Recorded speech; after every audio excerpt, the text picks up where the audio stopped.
Assalamualaikum warahmatullahi wabarakatuh. Dengan saya Silvia Septiani. Kali ini saya akan membahas tentang keanekaragaman makhluk hidup.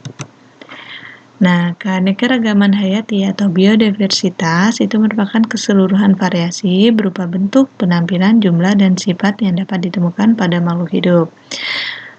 Pembedaan makhluk hidup itu dapat dibuat berdasarkan bentuk, warna, ukuran, tempat hidup, tingkah laku, cara berkembang biak, dan jenis makanan.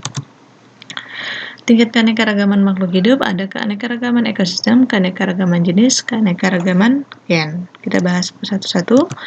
Keanekaragaman ekosistem. Apa itu ekosistem? Ekosistem merupakan suatu sistem ekologi terbentuk oleh hubungan timbal balik yang tak terpisahkan antara makhluk hidup dengan lingkungannya. Hubungan timbal balik ini menimbulkan keserasian hidup di dalam ekosistem. Keanekaragaman tingkat ekosistem terjadi akibat adanya perbedaan geografis. Nah, untuk perbedaan geografis ini mengakibatkan terjadi suatu perbedaan iklim. Iklim yang berbeda pasti terdapat perbedaan temperatur, curah hujan, intensitas cahaya matahari, dan lama penyinaran. Keadaan ini akan berpengaruh terhadap jenis-jenis tumbuhan, flora, dan fauna yang hidup di suatu daerah. Contoh keanekaragaman ekosistem hutan. Ekosistem hutan sebenarnya ini kalau dipandang secara geografis itu ada beberapa jenis ya. Untuk daerah yang pada khatulistiwa seperti kita ada ekosistem hutan tropis, kemudian untuk daerah yang punya 4 musim dia pakai ekosistem hutan temperate. Kemudian bagi yang wilayah yang kutub itu ada ekosistem hutan boreal. Lalu untuk ekosistem perairan ada ekosistem air laut dan ekosistem air tawar. Ada juga ekosistem gurun, ekosistem rawa, dan masih banyak lagi ya. Untuk yang berikutnya adalah keanekaragaman gen. Gen merupakan faktor pengatur sifat yang terdapat dalam sel makhluk hidup, seperti warna kulit pada manusia, warna bunga pada tumbuhan, variasi bulu kucing yang merupakan contoh sifat hasil ekspresi gen. Jadi, ini merupakan sifat yang tampak ya. Lalu, gen diwariskan dari induk kepada keturunannya. Gen itu merupakan kombinasi antara dua gen induk. Kombinasi ini menyebabkan terjadinya keturunan yang dihasilkan memiliki gen dan susunan yang baru. Nah, contohnya ini keanekaragaman tingkat gen. Jadi dia memiliki banyak jenisnya, misalnya ayam. Ada ayam kampung, ayam kate, ayam petelur, atau ayam ketawa. Keanekaragaman jenis menunjukkan seluruh variasi yang terdapat pada makhluk hidup antar jenis atau interspesies dalam satu famili. Misalnya tumbuhan kentang, tomat, dan terung. Nah, untuk tomat dan terung ini termasuk dalam genus yang sama yaitu Solanum ya.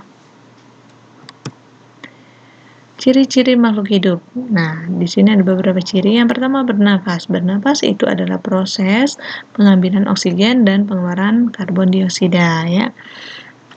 Semua makhluk hidup melakukan bernafas. Kemudian bergerak. Bergerak itu jangan diartikan berpindah tempat. Bergerak maksudnya adalah melakukan perubahan posisi terhadap suatu acuan tertentu ya. Nah, untuk bergerak sendiri itu bisa sebagian atau seluruh bagian tubuhnya. Ketiga, nutrisi. Semua makhluk hidup perlu nutrisi. Untuk apa? Untuk menghasilkan energi. Energi nanti bisa digunakan dalam metabolisme, dalam aktivitas, dalam pertumbuhan sel-selnya. Kemudian ekskresi merupakan proses pengeluaran zat sisa hasil metabolisme. Zat ini bisa berupa zat cair, zat padat, atau gas. Kemudian tumbuh dan berkembang. Semua makhluk hidup mengalami tumbuh dan berkembang, perubahan dari kecil menjadi besar. Lalu reproduksi yaitu proses memperbanyak diri atau memperbanyak keturunan. Kemudian peka terhadap rangsang. Semua makhluk hidup peka terhadap rangsang ya. Perangsang itu dapat berupa cahaya, bunyi, rasa, bau, atau sentuhan. Adaptasi, semua makhluk hidup melakukan adaptasi, yaitu penyesuaian diri terhadap lingkungannya. Untuk apa? Untuk bertahan hidup.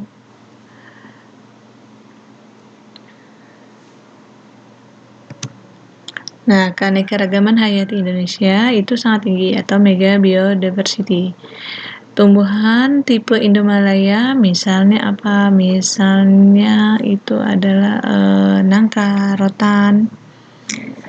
Berarti ini biasa Indonesia bagian barat ya. Lalu hewan tipe orientali itu misalnya adalah harimau, rusa ya, Australo Papua misalnya kakak tua raja, kasuari atau kanguru kecil. Kemudian di Indonesia itu banyak hewan dan tumbuhan yang langka. Badak ya,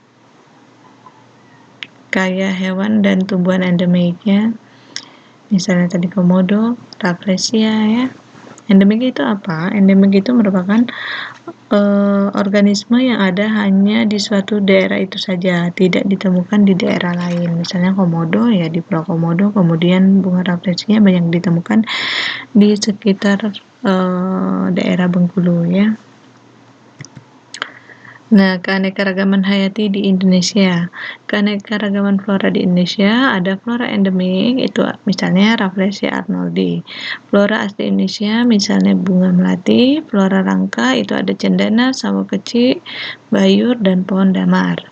Untuk fauna di Indonesia itu punya fauna yang melimpah. Ada 12% jenis mamalia dunia, 16% jenis reptilia dan amfibi dunia, dan 12% jenis burung dunia. Variasi keanekaragaman makhluk hidup. Variasi itu merupakan hasil adaptasi makhluk hidup terhadap lingkungannya. Ada homolog dan analog. Analogi ya. Homolog, dua organ dikatakan homolog jika mempunyai asal atau embriologik yang sama. Misalnya nih, tungkai pada vertebrata nih, contohnya lengan pada manusia, kaki pada kucing, lalu sirip pada ikan paus, lalu tungkai pada kelelawar. Nah, mereka adalah satu embriologi, namun fungsinya ini beda-beda ya. Ini ada untuk berjalan, berenang, ada untuk terbang ya. Kemudian untuk analogi dikatakan fungsi yang sama. Misalnya sirip pada ikan hiu nih. Kemudian saya pada burung penguin, ungkal pangkal pada si lumba-lumba ya. Nah, ini sama fungsinya, yaitu digunakan untuk berenang, namun secara embriologi ketiga ini beda-beda ya. Nah, faktor yang menyebabkan keanekaragaman makhluk hidup ada mutasi, perubahan yang disebabkan oleh faktor internal. Bisa faktor genetik atau faktor lingkungan, seperti radiasi dan suhu. Kemudian rekombinasi, proses peristiwa yang mengakibat terbentuknya kombinasi gen baru pada kromosom. Faktor penurunan keanekaragaman hayati yang disebabkan oleh yang pertama adalah faktor alam. Bisa bencana alam, tanah longsor, banjir ya, gunung meletus ya. Lalu faktor manusia. Nah, faktor manusia misalnya karena pembabatan hutan untuk jalan, untuk perumahan, merusak habitat ya. Lalu penggunaan pestisida, insektisida yang tidak bertanggung jawab.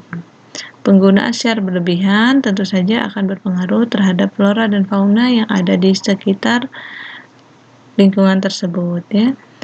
Dan juga bukan hanya flora dan fauna, tapi tanah, kondisi air ya. Lalu pembuangan limbah industri sembarangan. Pemburuan hewan yang tidak bertanggung jawab. Konservasi makhluk hidup. Di Indonesia, ini konservasi dilakukan dengan 2 cara, yaitu in situ, usaha pelestarian hewan dan tumbuhan di habitat aslinya, bisa diwujudkan dalam bentuk taman nasional, suaka marga satwa, taman laut, dan cagar alam. Kemudian ada ex situ itu perlindungan hewan dan tumbuhan di luar dari habitat aslinya, dipindahkan ke habitat lain yang lebih cocok bagi kelangsungan hidupnya. Contohnya kebun raya, kebun binatang, dan hutan nasional. Manfaatkan keanekaragaman hayati, yang pertama sebagai plasma nutfah. Misalnya di hutan masih terdapat tumbuhan dan hewan yang mempunyai sifat unggul. Karena itu, hutan dikatakan sebagai sumber plasma nutfah atau sumber gen. Kemudian, produktivitas ekosistem. Nah, jadi keberlangsungan produktivitas ekosistem. Fitoplankton itu tidak bisa kita manfaatkan secara langsung, namun fitoplankton menjadi makanan bagi ikan kecil, kemudian dilanjutkan dengan ikan besar, lalu ini akan membentuk rantai makanan sampai ke manusia ya. Itu yang disebut dengan produktivitas ekosistem. Perlindungan air dan tanah. Nah, di saat hujan, akar pada tanaman itu akan melindungi tanah dari erosi dan membantu penyerapan air di dalam tanah ya. Kemudian pengembangan ilmu pengetahuan. Nah, untuk banyak jenis hewan dan tumbuhan yang bisa dijadikan atau dikembangkan untuk diteliti. Kemudian untuk sarana rekreasi dan wisata,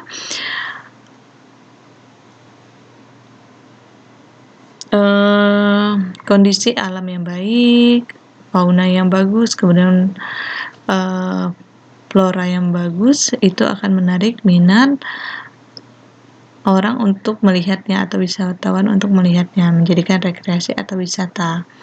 Pengelolaan sampah. Nah, di dalam alam itu ada yang namanya detritivore dan decomposer, seperti bakteri, cacing, dan jamur. Itu mengelola sampah, terutama sampah organik ya, menjadi bentuk yang lebih bermanfaat seperti pupuk ya.